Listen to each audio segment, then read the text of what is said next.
Parabenizar a Vânia aí com a sua equipe pela abertura aí dessa 5ª conferência de assistente social do município de Miguel Pereira,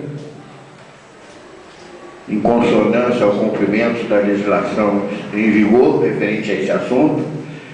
Nós sabemos que aqui será discutido temas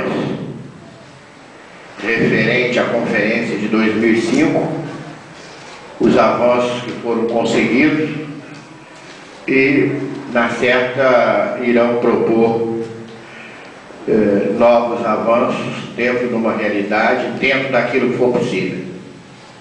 A gente sabe que tem feito muito na área social, mas sabe que muito ainda tem que se fazer, não é?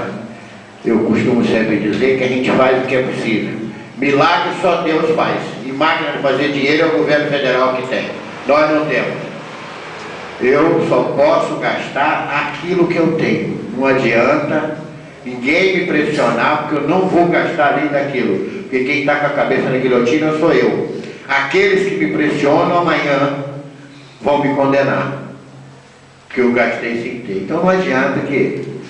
Já estou escolado nisso, já conheço a história toda, conheço todo mundo desse município, já sei quem tem bom pensamento, quem não tem, tudo isso a gente tem certeza. Então eu só vou fazer o que for possível, dentro de uma realidade.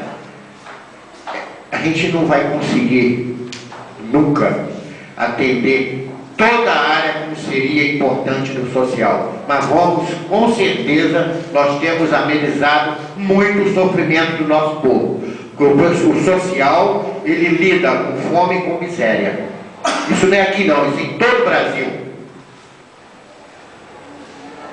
E a gente só pode fazer aquilo que for possível, e aquilo que a gente tem recursos. E a gente entende que temos feito bastante, mas entendemos também que há muito ainda que fazer. E eu tenho certeza que todos que estão aqui, que militam nessa área, que participam desse conselho, sem dúvida alguma, tem um pensamento voltado para o bem-estar da nossa comunidade.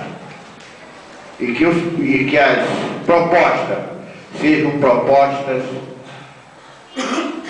reais, sejam propostas, como diz na gíria, com o pé no chão.